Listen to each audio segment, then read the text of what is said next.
Je suis Clarisse Toumba. Je m'appelle Florence Abedi. Olive Kassoro-Rehema. J'évolue au sein du département marketing en tant que Head of Business Analysis, Planning et Research. Je suis Retail Customer Experience pour la région Kinshasa. Je suis manager en charge de la gestion de la stratégie de la marque et la relation avec l'agence créative au sein du département marketing. J'ai aimé toutes les éditions d'Iva, mais celle qui m'a le plus marqué, qui m'a poussé à l'action, en fait, c'était l'édition 2022, avec comme thème passer à l'action. La formation ou la session d'Iva 2019 m'avait beaucoup aidé. C'est une édition qui m'a fortement marqué par le profil des intervenantes. C'était axé sur le leadership au féminin et l'amélioration de l'image de soi. Le témoignage de ces femmes-là m'ont poussé à changer certaines orientations dans ma vie. L'image de soi et également le leadership au féminin ont transformé beaucoup de choses en moi. J'avais compris que j'avais toutes les clés en fait pour apporter les changements dans ma vie et que les changements provenaient de l'intérieur et non pas de l'extérieur.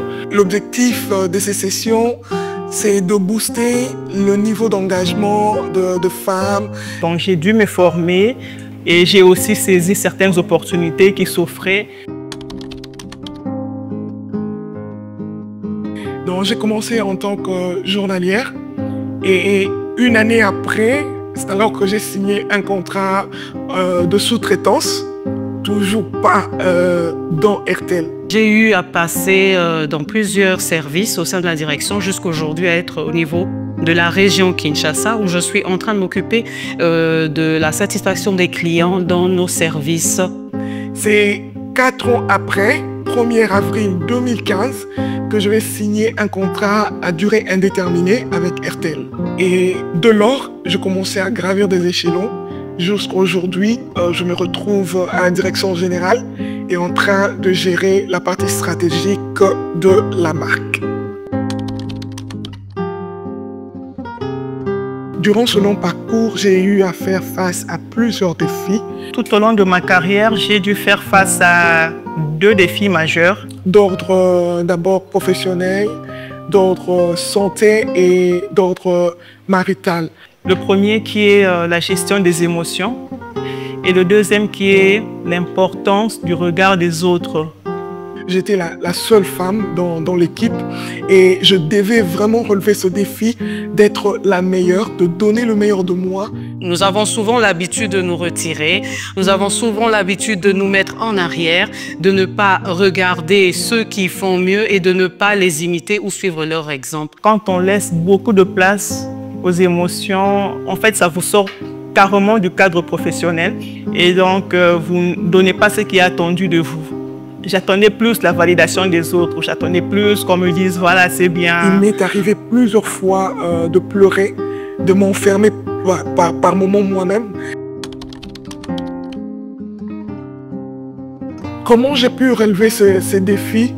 La première des choses, c'est Dieu. Chaque fois que je sentais l'envie d'abandonner, il y avait une voix, une force surnaturelle qui me venait et me permettait d'aller de l'avant, de ne pas baisser les bras. La remise en question, je me suis dit, je le fais pour moi, je m'aime. Je le fais pour mon intérêt. J'avais compris que j'avais des trésors en moi qu'il fallait pousser vers l'avant.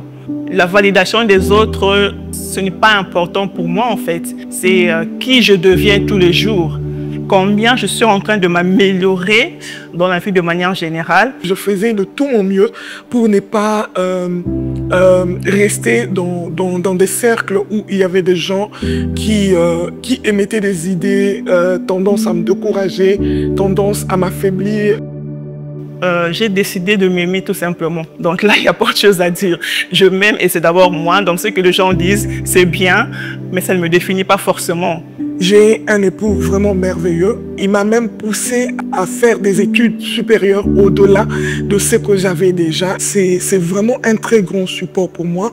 Je sors de la situation comme si ce n'est pas à moi qu'on a fait ce feedback-là, mais que je suis une tierce personne. Et comment je vois maintenant la remarque qui a été faite, ça va vous permettre d'avancer dans la connaissance de soi et aussi dans la mise en place des actions correctives.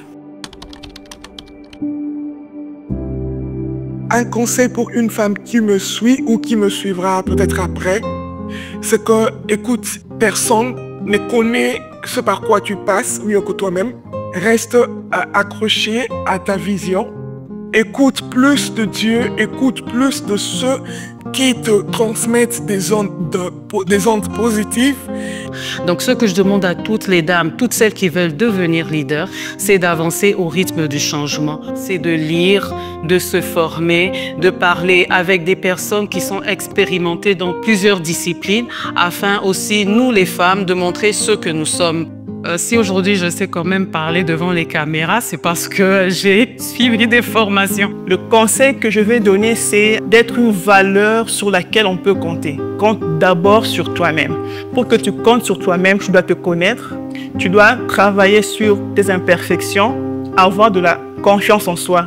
On ne donne que ce qu'on a.